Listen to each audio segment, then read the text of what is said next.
Let's bring in Chairman of the House Ways and Means Committee, Missouri Congressman Jason Smith. Congressman, always a pleasure to see you.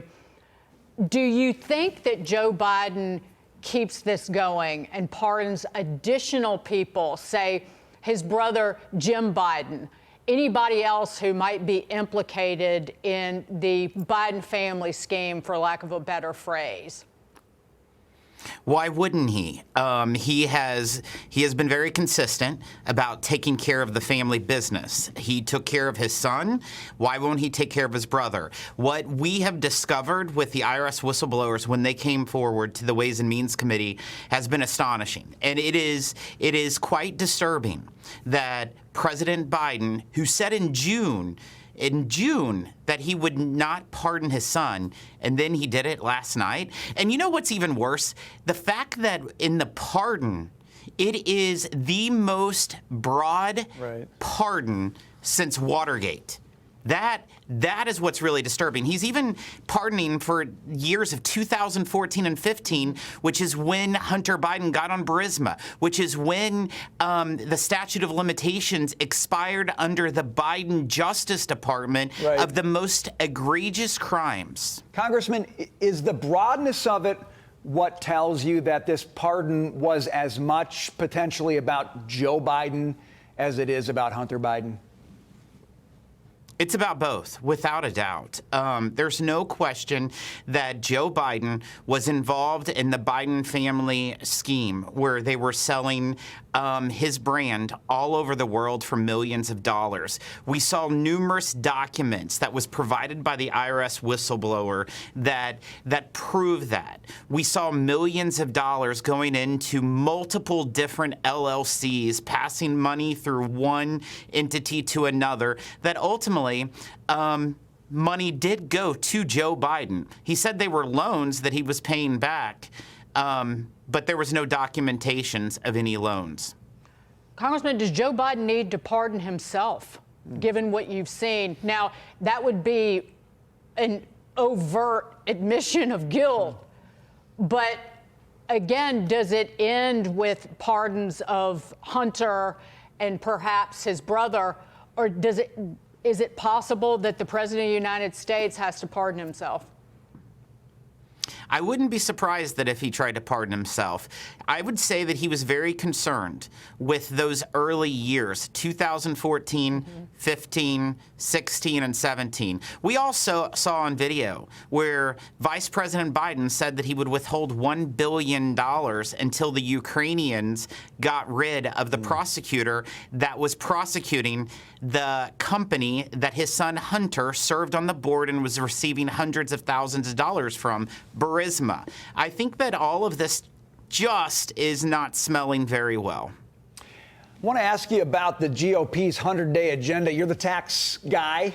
Tax cuts are going to be top of that 100-day agenda. Now, you're already seeing the pushback from the left on this one. It's all about fair share.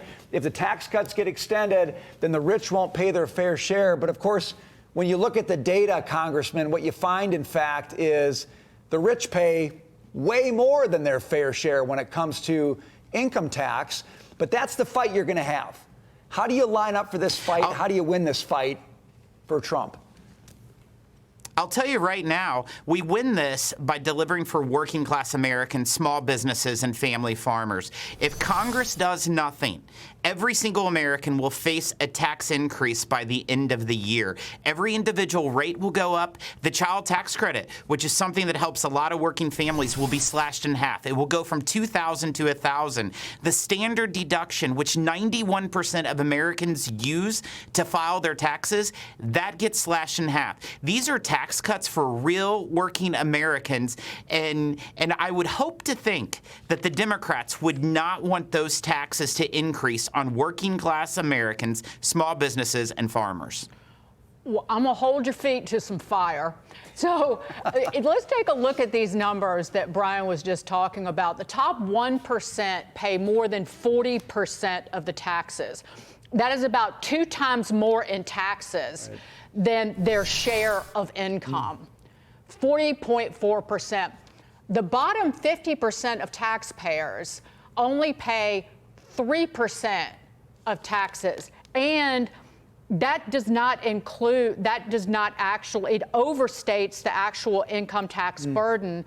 And the Wall Street Journal wrote about this, Congressman, because refundable credits paid by those with no tax liability are treated as spending and are not reflected in this IRS data that we're showing.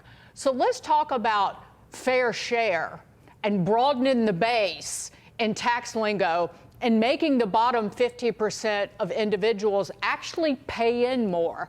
Is that ever a possibility in what you'll be working on? You know, it's interesting. You hear the Democrats all the time to say that the billionaires and the millionaires need to pay their fair share. What is the fair share? We've been trying to find this out for years. They've not been able to tell us what their fair share is. Do you know if you take every dollar from every billionaire in the United States, it could not even fund government for 8 months? Couldn't fund government for 8 months. That tells you that we don't have a revenue problem in our country. We have a spending problem. That's truly what it is. But broadening the base is something that I think that the majority of Americans would want. You would want to broaden the base so everyone has a share in it and share in the game, because we like our roads, we like our bridges, we like our education, we like our military. It has to be funded. Well, I tell you, I mean, you talk about lies in this last administration. Of course, we're talking about pardons today, but nobody's going to pay higher taxes under $400,000 over the past 4 years has been one of the greatest economic lies perpetrated in America. And, you know, you look at the tax code, this isn't just about lower taxes. It's about an economy that doesn't tax people in hidden ways like inflation as well, Congressman. It's about spending and it's about taxes. All of that has to be part of the 100-day plan. Your last thought on this? I'll tell you, the people who have struggled the most over the last 4 years are people who are making less than $400,000 a year, because they saw an inflation tax of 20.5% hit them. And that has made it more difficult for them to put food on their table, clothes on their backs, and gasoline in their cars. And it was because of the one Democrat party spending spree of $10 trillion they did in the first 2 years of President Biden's administration. Congressman, thank you so much. Congressman Jason Smith.